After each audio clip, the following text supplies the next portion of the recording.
Assalamualaikum warahmatullahi wabarakatuh. Alhamdulillahilladzi hassalan nasa su'uban wa qabaila liya'arufu bil ihsan. Asyhadu an la ilaha illallah wa asyhadu anna Muhammadan abdu wa rasuluh.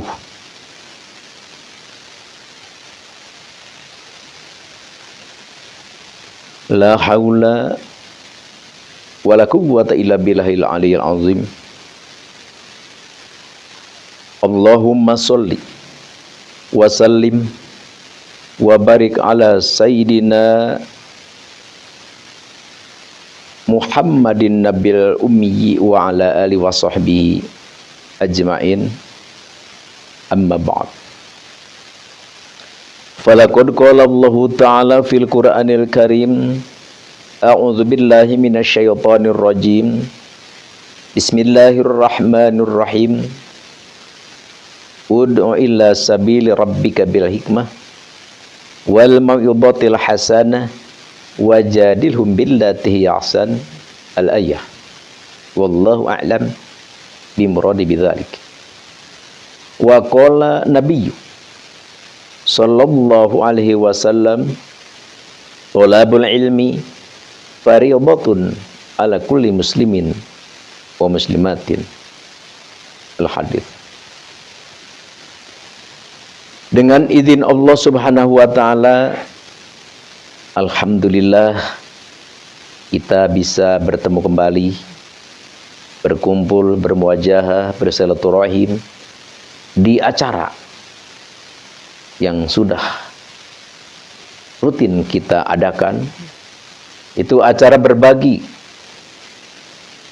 tausiah, pengalaman, wawasan, dan saling melengkapi di antara kita. Alhamdulillahirabbil alamin. Semoga acara kita ini benar-benar dirahmati Allah, benar-benar dicintai oleh Allah, dan benar-benar semoga menjadi sababiah diturunkannya rahmat Allah Subhanahu wa ta'ala. Amin ya Allah ya rabbal alamin. Yang mana kita hidup di dunia ini, kadang-kadang kita lupa terhadap purwa dan daksi. Dari mana kita dan akan kemana kita? Ya, sehingga kita banyak orang-orang yang benar-benar lepas kendali. Na'udzubillahi min dzalik. Terjadinya perpecahan, terjadinya bantah-bantahan, terjadinya permusuhan, terjadinya kita saling jelek-menjelekan, terjadinya kita saling salah menyalahkan, bahkan tidak segan-segan sampai kita terjadi untuk saling sesat menyesatkan. Padahal tidak selayaknya kita menyesatkan orang, tidak sepatutnya kita menyalahkan orang. Kenapa? Karena kebaikan hanyalah milik Allah Subhanahu wa ta'ala. Apapun yang terjadi di dalam diri kita, kelakuan kita, apapun itu tidak akan terjadi terkecuali itulah kehendak Allah. Dan apapun kejadian di muka bumi ini tidak mungkin terbukti terjadi kalau memang itu bukan Allah menghendaki. Sehingga di dalam musibah, cobaan, ujian, apapun kejadian itu, Allah berfirman di dalam Al-Quran, a'udzubillahi minasyaitonir rajim, bismillahirrahmanirrahim, ma asaba min musibatin fil ardi illa fi kitabillah. Jadi apapun kejadian, gempa lah, tsunami lah, longsor lah, kejadian itu semua adalah Allah Subhanahu wa ta'ala yang menghendakinya. Oleh karena itu sebenarnya adalah suatu ajaran kepada kita. Mungkin kita dinasihati oleh ulama, oleh para pembimbing-pembimbing, oleh para ketua-ketua, oleh para ustadz mu'alim. Mungkin kita tidak mempan, Allah langsung menegur, memberi ajaran, pelajaran kepada kita. Digoyangnya bumi. Alhamdulillah. Dengan adanya gempa bumi, orang yang tidak pernah sholat jadi sholat, orang yang benar-benar lupa kepada Allah jadi takbir. Apapun yang bisa dibacakan. Semua agama. Ya, mau Islam, mau Kristen, mau Buddha, mau Hindu, mau Kejawen, apapun ideologi manusia, ya Allah memberi mau'id, memberi ajaran, peringatan, pamit. Semua sadar dengan cara masing-masing. Jadi di sini kita hidup di Indonesia. Banyak agama, banyak pendapat, banyak golongan. Sungguh luar biasa. Jadi oleh karena banyaknya firqah, banyaknya ideologi, banyaknya kepercayaan, ayo kita bersatu. Jangan sampai kita saling salah menyalahkan, saling serang menyerang, saling gontok-gontokan. Apalagi kita ribut berbagai-macam. Tidak boleh seperti itu. Jadi kita hidup di alam yang majemuk. Ya harus kita bisa saling menghargai. Jadi buang jauh-jauh rasa aku yang paling bagus. Buang untuk apa? Karena yang serba hebat adalah hanyalah milik Allah. Allah berkata, kata Allah, la ilaha illa ana, tidak ada Tuhan selain aku. Pantas, memang dialah yang menciptakan segalanya. Bumi, langit, aras, kopusain, surga, neraka, sajaroh, muntah, apapun itu. Yang 80 kindil alam diciptakan oleh Allah Subhanahu wa ta'ala, maka pantas dan layak Allah mengatakan la ilaha illa ana, tidak ada Tuhan selain aku, tidak ada Allah selain aku, tidak ada penguasa selain aku. Pantas. Tapi kalau kita berbicara siapa aku, na'udzubillahi min dzalik. Ya, dari setetes air mani, ya kata Bung Roma bagaimana? Jadi kita diciptakan hanya dari setetes air hina. Jadi kita diciptakan hanyalah dari setetes air hina. Apa yang kita banggakan? Dan setelah kita meninggal, langsung kita dikubur. Setelah kita berada di alam kubur, kita hanya menjadi makanan cacing tanah. Subhanallah. Jadi makanya oleh karena itu, ayo, kalau istilah, jadi kita hidup ya harus bisa semacam common society. Jadi kita harus bisa hidup kebersamaan lah. Jadi kita harus hidup bisa kebersamaan. Jadi apapun agama, apapun bangsa, apapun keturunan, udah, jangan pakai bangga-banggaan keturunan nasab. Untuk apa? Bukankah Nabi kita telah bersabda, la fadla arabiyyun wa ajamiyun, tidak ada keutamaannya mau ajam itu maksudnya bukan keturunan Arab ya. Selain keturunan Arab itu namanya ajam. Jadi ajam itu adalah suatu bangsa, suatu nasab yang bukan turunan Arab. Tidak ada bedanya mau turunan Arab, mau turunan Sunda, mau turunan Jawa, mau turunan Batak, sama saja di hadapan Allah. Yang mulia adalah hanyalah orang yang takwa. Inna akramakum indallahi atqakum. Jadi sesungguhnya orang yang mulia mungguh Allah di hadapan Allah adalah orang yang bertakwa.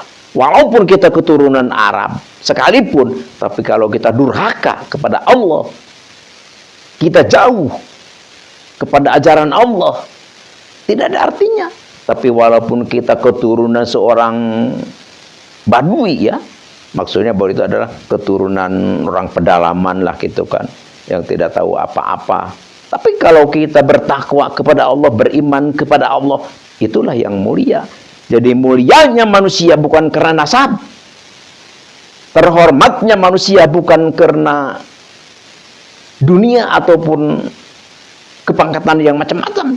Di hadapan Allah mulianya manusia adalah karena takwa. Tentu takwa membutuhkan ilmu, oleh karena itu maka kita diwajibkan belajar ilmu. Belajar kita ilmu. Ilmu apa? Ya ilmu apa saja.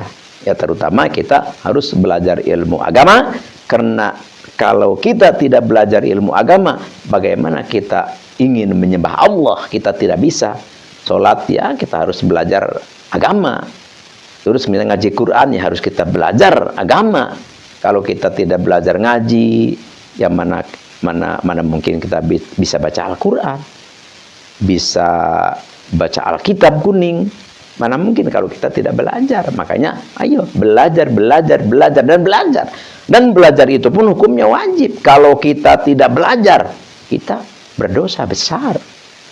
Bahkan asyadun nas hasratan yaumal qiyamah. Jadi sedahsyat-dahsyatnya kerugian manusia nanti di yaumul qiyamah adalah seseorang yang ada waktu, ada kesempatan bisa untuk belajar, tapi lam yatlubhu, dia tidak belajar. Jadi artinya seperti ini, dia padahal kalau mau belajar ngaji, gurunya ada, ustadz ada, kiai ada, tapi dia nggak mau, nggak belajar. Ada kesempatan tapi tidak belajar. Itulah asyadun nas hasroban yaumal qiyamah. Jadi orang yang paling rugi, orang yang paling sengsara, orang yang paling dahsyat kerugiannya nanti adalah orang yang ada kesempatan untuk belajar agama tapi tidak belajar. Jadi ayo kita belajar. Tapi zatiahnya ilmu, semua manfaat, semuanya berguna. Mau ilmu umum, mau ilmu teknologi, apapun itu ilmu itu adalah sangat berguna. Berpahala sama. Jadi kita belajar ilmu apapun kita berpahala, terkecuali yang tidak boleh itu kita belajar ilmu sihir. Kalau belajar ilmu sihir kita nggak boleh. Haram kita belajar ilmu sihir. Apa itu ilmu sihir? Ilmu sihir itu adalah ilmu yang dipegang oleh para dukun-dukun. Ini baru dukun. Jadi ada orang yang mengamalkan suatu amalan, mewiridkan suatu awurad, yang menzikirkan suatu kalimat zikir, tapi yang mana kalimat itu tidak tertera, tidak termaktub di dalam Al-Quran maupun hadis, maka itulah yang namanya dukun. Tapi kalau ilmu kalimat yang sudah masuk ke Nabi Allah Sulaiman itu sudah terfilter. Jadi silahkan kita amalkan. Jadi Al-Fakir di sini hanya mau berkata, hanya mau mengatakan, ayo jangan sampai kita cepat untuk menilai seseorang. Kita kadang-kadang gini kan, kita ada orang suka kedatangan orang, langsung kita, oh itu dukun, jangan sampai kita dekati. Enggak boleh begitu. Kita tabayun dulu, karena yang namanya dukun itu adalah auratnya, amalannya, kelakuannya memang tidak tertulis, tidak ada aturan di dalam Al-Quran ataupun hadis. Tapi kalau seorang ulama yang suka didatangi tamu-tamu dari luar ya, atau dari daerah itu sendiri, yang namanya ulama, yang namanya kiai itu namanya ahli hukama. Jadi ahli hukama itu ya memang ahli ilmu gitu. Jadi ahli ilmu. Jadi siapapun yang datang ke situ ya pasti dinasehati, diberi tausiah tentang agama. Ya cuma suka dikasih aurad, wirid. Tujuannya apa? Aurad ataupun wirid, puasa, tirakat ya tujuannya hanyalah mendekatkan diri kepada Allah. Kalau kita sudah dekat kepada Allah, apapun kita minta insya Allah dikabul oleh Allah Subhanahu wa ta'ala. Minimal Allah tidak melihat kepada kita, tapi Allah melihat kepada yang memberi arahan, yang memberi tausiah, yang memberi kalimat kepada kita. Siapa? Yaitu adalah ulama atau kiai ataupun kesepuhan. Jadi Allah melihatnya guru kita, tidak melihat kita kalau kita memang belum menepati persyaratan untuk dijabah doa. Karena Syarat doa itu banyak. Syarat doa itu sampai 10 macam.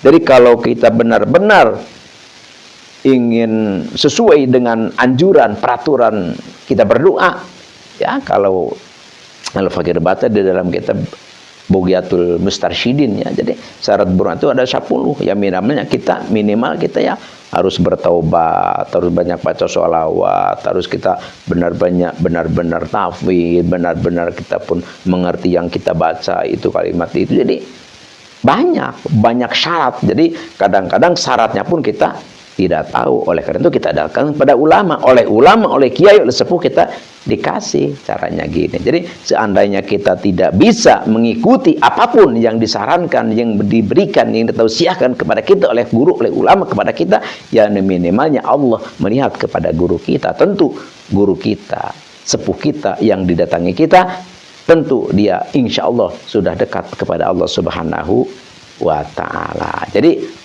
artinya apa? Artinya jangan sampai kita cepat-cepat untuk menilai orang salah. Jangan sampai kita tergesa-gesa untuk menyesatkan, menyalahkan kepada orang lain.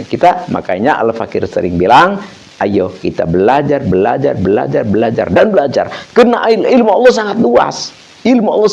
Jadi ilmu Allah, seandainya semua pohon-pohonan yang ada di muka bumi kita jadikan pensil, terus semua air yang berada di alam dunia ini kita dijadikan mangsi, dijadikan tinta, dan semua daratan, semua tanah itu dijadikan kertas, dipakai untuk menulis ilmu Allah, tidak akan cukup. Jadi oleh karena itu, kalau kita misalkan sekolah 10 tahun, sekolah 20 tahun, sekolah misalkan 30 tahun, pesantren pun seperti itu, kita merasa pintar, itu tidak pas. Kenapa? Ya mau pintar bagaimana?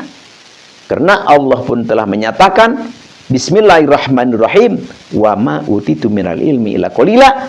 Tidaklah aku, kata Allah, memberikan ilmu, memberikan wawasan, pengalaman, pengetahuan kepada seseorang tidak penuh full, tidak, tapi illa qalila, hanyalah sedikit-sedikit saja. Jadi makanya ada begini, ini tahu hal ini, orang ini tidak tahu hal ini, ulama ini, ustadz ini tahu hal ini, ustadz ini tidak. Jadi tetap semua seperti itu. Di sini kita berzikir kepada Allah. Tentu kita tujuannya adalah ibadah, mendekatkan diri kepada Allah, dan itu pun tetap kalimah-kalimah syarifah, kalimah-kalimah mulia, Al-Quran ataupun hijib ataupun kismun ataupun yang lainnya, maka itu adalah mengandung khosiat. Karena setiap kalimat itu adalah mengandung khudam. Jangankanlah pada Allah ada alif, ada lam 2, ada ha, udah berapa harap tuh? Hanya misalkan harap alif saja, alif sudah banyak khodamnya, hanya alif saja. Alif satu aja, alif itu banyak khodamnya. Makanya kalau kita sudah belajar ilmu al-hikmah, jadi kita tahu khodam alif ada berapa, terus satu-satunya siapa, dari kalangan malaikat siapa, dari kalangan jin Islam siapa. Tapi kalau kita yang belum mempelajari tentang al-hikmah, ya makanya kata Al-Fakir, jangan kita tergesa-gesa untuk menyalahkan orang. Ada orang yang berbicara tentang khodam, wah itu membicarakan tentang khodam, wah langsung dibahas. Ya berbagai macam, ya pada intinya menyalahkan, menyesatkan, menganggap salah, padahal bukan orang yang salah, bukan orang yang keliru, tapi kita yang belum mengerti. Oleh karena itu, ayo kita semua adalah bodoh, kita semua adalah masih perlu ilmu pengetahuan. Ayo kita belajar dari kita kecil sampai kita mati, kita mempelajari ilmu Allah. Tidak akan bisa semuanya, tidak akan kita kuasai semuanya, tidak. Karena Allah memberi ilmu kepada kita hanyalah menurut kehendak Allah. Jadi hanyalah kehendak Allah seperti apa. Jadi maksudnya tidak satu orang wah benar-benar pintar mumpuni, tidak. Jadi tetap aja, makanya kita hidup ini hidup sosial. Jadi maksudnya ya kita saling membutuhkan lah, saling membutuhkan. Apapun itu. Makanya kalau kita merenung apa? Ya kita merenung tentang minum aja ya, minum 1 gelas. Kita kadang-kadang minum 1 gelas. Kadang-kadang kita enggak berpikir apa-apa. Padahal yang diminum 1 gelas itu tidak kita cukup sendiri, tidak. Kita kalau minum dari galon, galonnya itu ada pabriknya. Di pabrik banyak yang kerjanya. Terus yang cari bahannya juga bukan orang satu. Terus menyuling airnya, terus yang membuat mesin airnya, terus yang membawa, yang memuat, terus pakai mobil-mobilnya juga dapat bikin berapa ratus orang. Jadi hanya 1 teguk air saja yang kita minum itu adalah melimatkan jutaan orang. Makanya untuk apa kita bersombong? Untuk apa kita gah-gahan? Kita adalah la haulun wala quwwatun illa billah. Kita tidak punya daya dan upaya. Kita tidak punya kuasa, kita tidak punya kekuatan, hanya napas, 1 napas saja itu adalah Allah Subhanahu wa taala. Kita tidak punya daya dan upaya. Apapun yang kita bisa itu adalah hanyalah kehendak dan izin Allah Subhanahu wa taala. Di sini kita hidup di dunia ini memang kita pasti banyak keinginan ya. Di sini memang kita adalah harus mendekat kepada Allah, berzikir kepada Allah. Insya Allah kedekatan kita, zikir kita, berdoa kita kepada Allah, insya Allah benar-benar apa keinginan kita bisa terkabul.